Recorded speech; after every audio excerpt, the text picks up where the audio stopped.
Thank you for tuning in to the best parenting show on the internet, Post Daily Dose. It's the Post. It's the Post. It's the Post. The Post Daily Dose.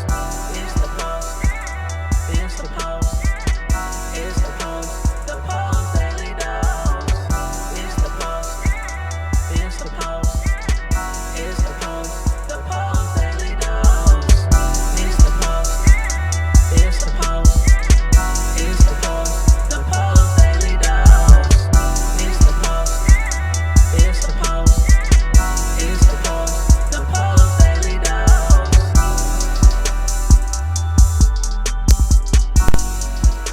Hey there, Post+Institute. Hope everybody is doing well this evening. This is Christy Soul, the co-founder, coming at y'all live. Welcome to the best little parenting show on the internet. Look at that. So I want to plug these two books real quick. Brian's book, From Fear to Love, that we have on promotion at feartolovebook.com. And also Brian's book, The Great Behavior Breakdown, that you can pick up at thepostinstitute.com as well as on Amazon.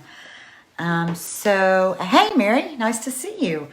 I also want to remind you guys, if you didn't know, that we have recently, just like last week, we started posting podcasts that are available on Spotify and Anchor and Apple Podcasts and some other places where podcasts are posted.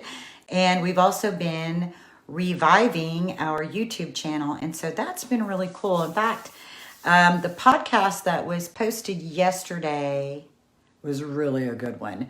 It's Brian. It's about 30 minutes long, and he goes into a really great conversation about selecting a therapist and things to look for and questions to ask and things to notice and when to leave. And one of the things that really popped out in my mind that he said, especially if you're working with a therapist who sends you the message in some form or fashion that there's no hope, that there's no hope for your child, that your child doesn't have a conscience, and there's no hope.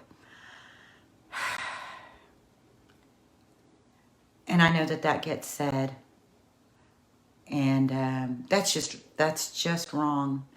A lot of times what happens, and I'm sure some of you guys have had these kinds of experiences, whether it's from a therapist or a psychiatrist or a psychologist or a coach, a teacher, a school counselor, these messages of hopelessness, really those messages of hopelessness come from our own shortcoming and our own ego.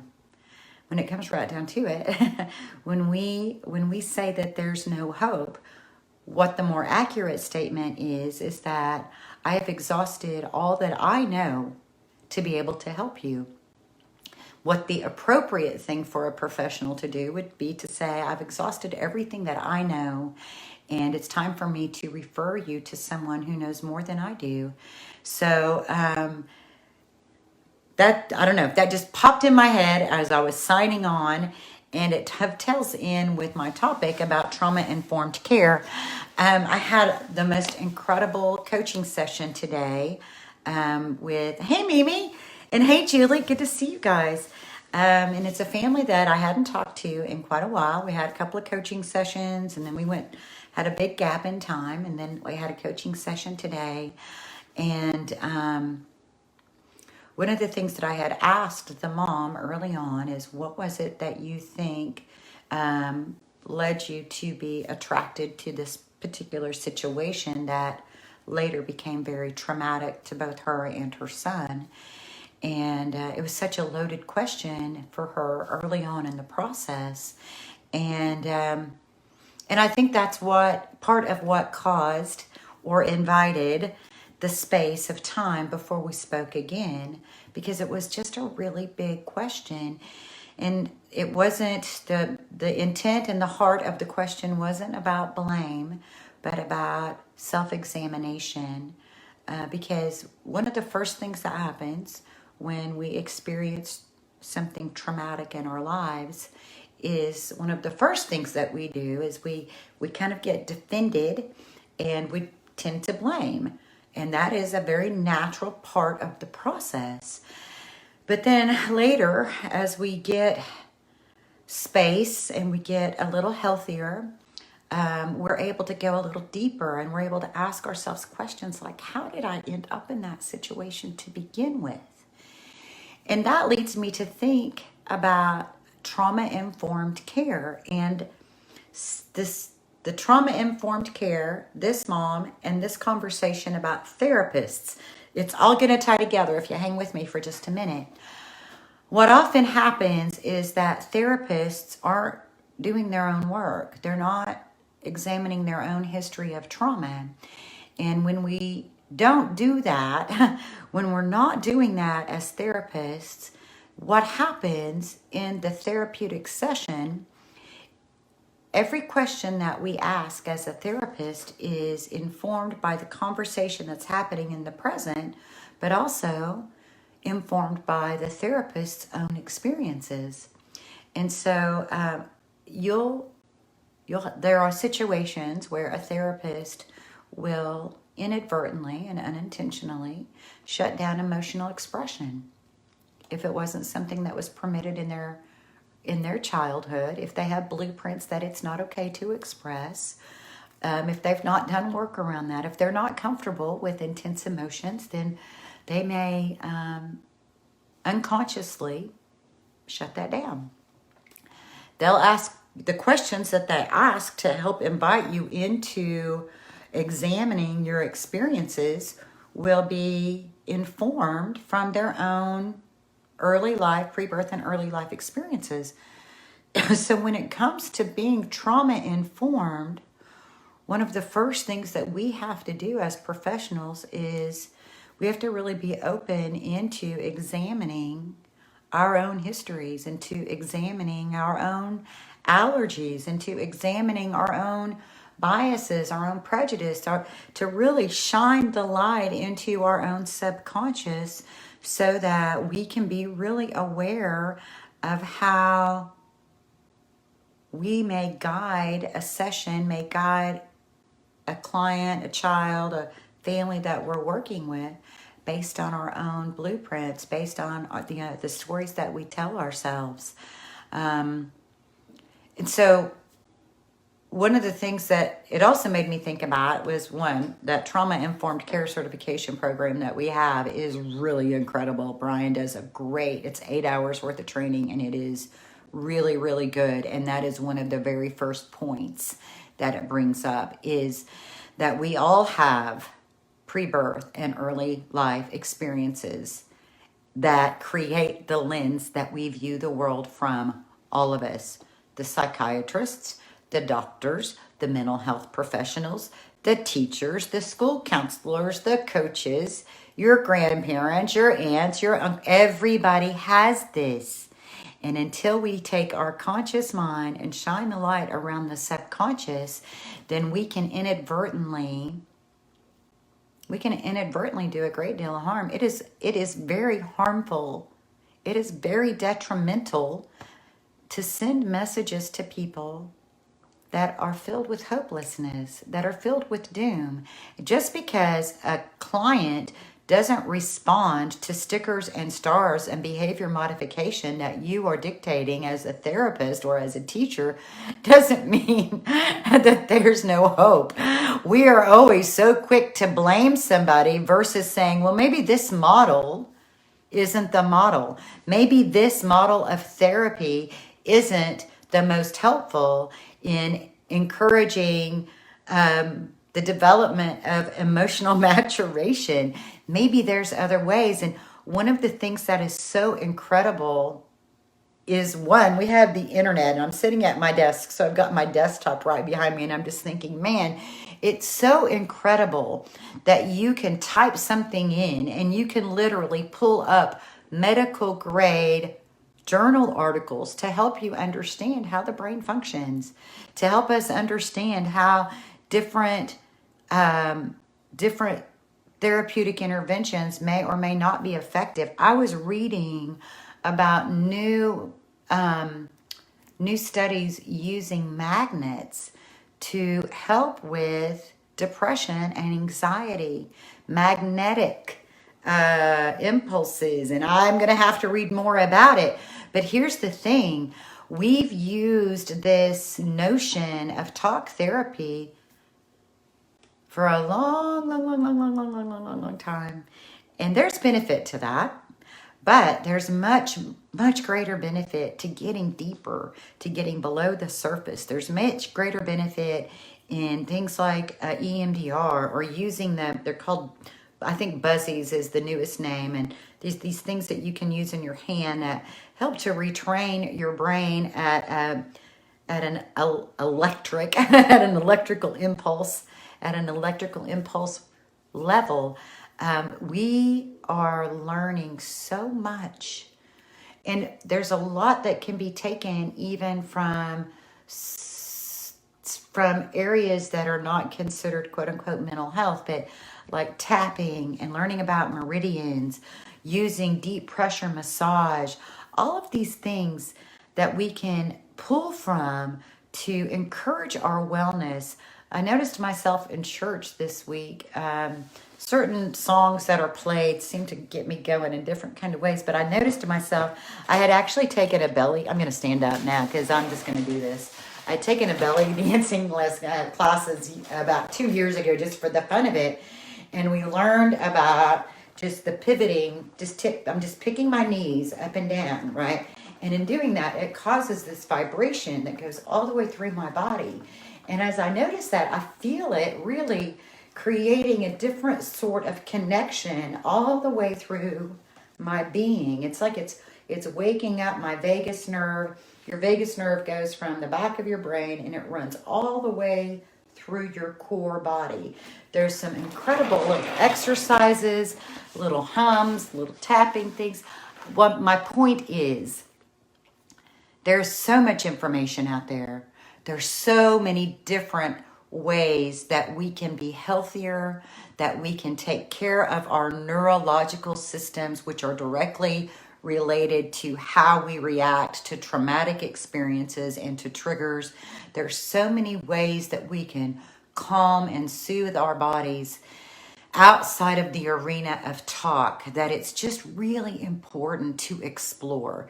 It's really important to notice that talk therapy is not the end all be all of the world of therapy. There's so much that happens in that environment that has more to do with the relationship and the vibrational energy more than the actual words that are being exchanged. We have to dig deeper for our own wellness. So I want to get back to that story about the woman. And so I hadn't talked to her in over a year, and today we had the most amazing conversation. And while we were talking, she shared the most incredible insights and connections as to how it was that she was attracted to this situation that became very dangerous for her and her son. And she was able to connect how being the youngest child in a large family to a father who was emotionally absent and alcoholic created some blueprints and trauma that she continued to try to rework. And so in sharing that, us as professionals, us as parents, we need to do that level of work. We need to have that level of understanding for ourselves. Because if we don't, we are very likely to subconsciously and inadvertently steer the people that we're working with away from their deep work because we've not done our own deep work. So all of that is connected to the podcast that we have posted, where Brian also is talking about things to be looking for as you're looking for a therapist to work with your family. And he reminds us this very important piece, and that is that healing is available 24/7. That as parents, you have greater ability to influence your child in a healing manner than any therapist ever could or should. That doesn't mean that there isn't a time and a place, but he also reminded me that unless the child is in their tweens and teens, really that needs to be a family process, that we need to be empowering parents, not just taking our child to therapy and dropping them off at the therapist's office, but the parents really need to be involved in that process, because the state level of memory is available 24/7. That's where the trauma memories, the memories of trauma, the shadow memories are lodged at the state level, and it's accessible 24/7. So when we empower parents and we give them the tools, that's when we see the most incredible growth and the most amazing results. And so, that's why these books have been available. That's part of the reason why the Post+Institute has always been about getting this information into the hands of parents, because you guys have so much ability to create healing in the day in and day out relationships with your children. So I hope you guys get a chance to go over and either go to YouTube or to a podcast station. You'll be able to find us under Post+Institute. Check out that information. It's really, really good stuff. And tonight, set all your worries to the side and just think about this. Whether you're meditating, praying, or worrying, it's all energy. So choose wisely. Choose wisely how you're directing your energy to a particular issue or person. And just put all that aside. Put all the worries aside. Take some time to just enjoy your babies. That's why we came to this, right? I want to see what Julie has to say. Wow, I just had a positive conversation with our current therapist about the greatest healing taking place at home. Oh, that is so cool.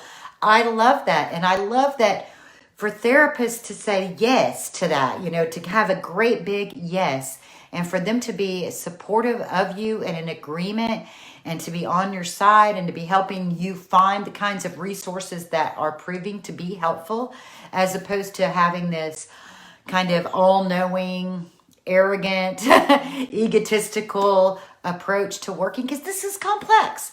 These are complex things. There's no one size fits all. Excuse me, like we were talking about last night, there's not a cookie cutter approach to working with any person or any family. There's things we can borrow from different fields of thoughts that can be so helpful to everyone in terms of, try it on, see if that helps a little. I know some people who love their weighted blankets and some people who don't, some people who like those blue stocking things and some people who, there's just a lot of things out there to take a look at, and you try it on, and if it works, fabulous. And if it doesn't work, you give it about 6 weeks, and if it's not flowing in 6 weeks of effort, then it's time to move on to the next thing to give it a try. Julie goes on to say, and she agrees, we can slow down our appointments. Too much busyness, and just staying in touch for help. That is so good. She's not fostering dependency. She says, I'm there when you need me. I'm right here. We can pick up at any point. You just reach out. I think that is so cool. And there's that place, too much therapy is not necessarily going to be helpful. We have to have time to let things, percolate in our system and kind of see what's flowing and what's happening. Julie, thank you so much for speaking up. I appreciate that so much. So remember, set all those worries aside this evening. Spend at least 30 minutes to an hour just enjoying your children in whatever way that looks for your family. And remember what Brian tells us, that in any given moment we can act out of the same blueprints. And this is anybody. This isn't just parents. This isn't just kids. This can be teachers. This can be therapists. It can be doctors. It can be nurses. It can be psychiatrists. It can be college professors. That in any given moment we can act out of our blueprints of stress and fear and overwhelm. Or we can take 1 to 2 to 3 deep breaths, and we can choose one. Much love to you guys. I hope you have a blessed night, and we will see you tomorrow. The Post Daily Dose. Join us live on weekdays at 6:30 Central Time on Facebook at the Post+Institute. Don't forget to get your copy of Brian's best-selling book, From Fear to Love, on promotion. Just pay shipping and handling at www.feartolovebook.com. That's www.feartolovebook.com.